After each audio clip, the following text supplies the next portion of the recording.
So is there a magic formula to stop getting stressed?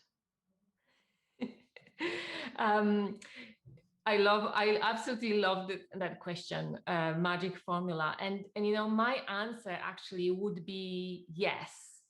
There is a magic formula that can help us to have less stress, to feel more resilient on a day-to-day basis, actually without practicing strategies and without changing anything in our lives. So yes, and you know what I'm going to say, Claire, that this magic formula is really to understand what's happening inside, what's happening in our mind in the context of stress. Um, so yeah, that this magic formula may not help you to stop feeling stressed completely. That is not possible. And actually, when we learn about stress, we understand that that's actually helpful. But that understanding will allow you to, again, understand it and utilize it to your benefit and navigate challenging situations in a much more effective way. So yeah. And so what is stress? That is I'm so glad that you are asking this question, Claire, because it's so important. Stress basically is a common human experience. So let's face it, we all feel it from time to time. Literally, I have not met anyone who hasn't felt stressed sometimes. So it's a common human experience, but also a collection of signs and symptoms. I call them signs that we experience when we perceive something as a challenge. And that's why, in situations we perceive challenges, we have stress, we experience stress. So this is really, in a nutshell, what stress is. But I love this question because stress is often defined as an adverse reaction. And, when I work with people, when I work with organizations around that, area around stress and resilience, I think this is the first thing I notice. I go into their strategies and policies, and here it is. The definition is stress is an adverse reaction. And stress is actually, when we understand this, is not an adverse reaction. Stress, that experience of stress, is natural and helpful. And that's why learning about it is so important, because again, it just helps us to navigate those situations in much more healthy way. So this is my work, really going to people and speaking to them and helping them understand that it's not harmful. It doesn't have to be harmful. It is not an adverse reaction.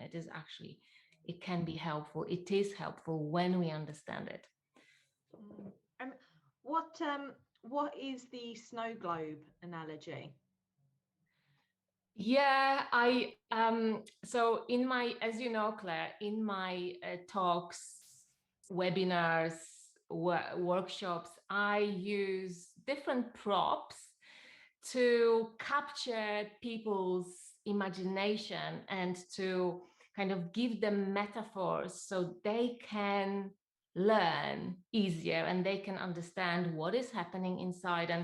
And one of the most kind of favorite one is the snow globe. So you'll see me on the videos or where I'm shaking the snow globe. The snow globe is a metaphor for our mind.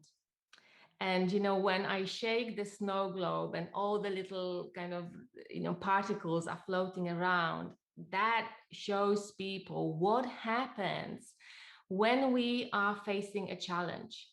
Literally, what happens is our mind goes and start to think and think and think even more. Actually, we pull all the data from our lives.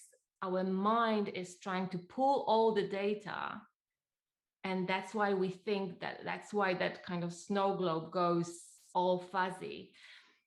And what happens actually is that our mind is trying to help us to solve that particular problem. So all those data sets gets connected, and what happens is that in that moment, very often we can have new insights about how to navigate those situations.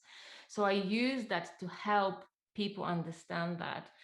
And also it is a great metaphor to show that our mind actually is designed to think and kind of go, thinking loads of thoughts, and then it settles. And naturally, our mind naturally settles.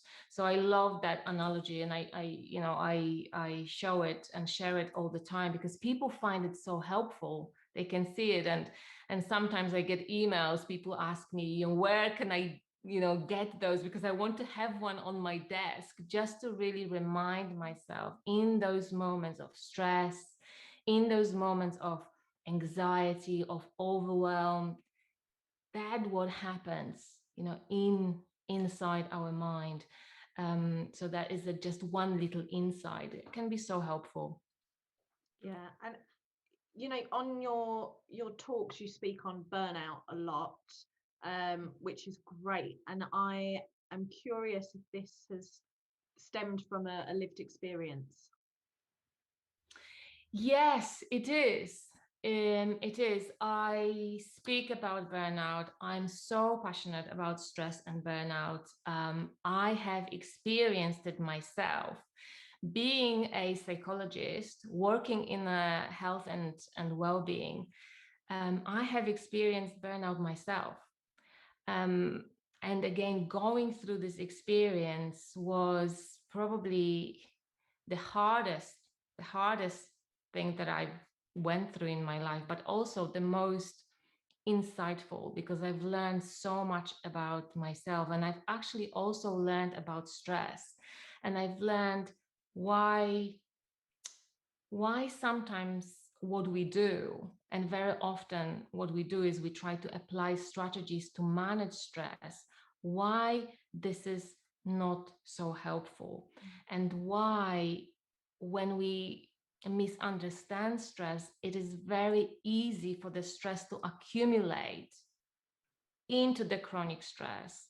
And then, of course, with that chronic stress, what can happen? It can lead to burnout. It can lead to depression, anxiety, and even physical health problems. So I'm really passionate about this, and it is absolutely from my own experience during the talks I share, because people love to hear real stories. So I love sharing my stories, but I also share stories of other people that I've worked with. I want to inspire people to know that, sometimes we all may feel that we are heading towards burnout, but we need to notice that and actually know that it is possible to turn it around. And for me, with a little bit of understanding of our mind, again, we can turn it around. We can become more effective. We can unlock our well-being and resilience, and kind of uncover our health, kind of get back to our health and balance, and be successful in our lives. As you know, I'm so passionate about this. So Yeah, and if you had one piece of advice to give, just one, what would that be? one piece of advice I would say is definitely encourage people to learn about what happens in the mind in the context of stress. I found it the most helpful for myself, and I found it the most helpful for other people, and also teams I work with, organizations, much more powerful than applying strategies. And very often I work with people on the path to burnout, and what they say is, they say, I've done training on stress, and I'm aware what causes stress, and I'm trying to address those issues, and I'm also trying to manage my stress. But I don't really feel that nothing is significantly changing. People say I'm still feeling stressed. And very often people say to me stories like, I go for even walks, and it's lovely when I'm on the walk, but when I come back into my office, I notice that stress is coming back straight away. So when I'm sitting at my desk, I feel stressed again. And I hear it again and again. Or people say, I've applied that strategies. It sometimes works. It works a little bit, and then it stops working. So what am I doing wrong? So that keeps us in this constant searching for yet another strategy.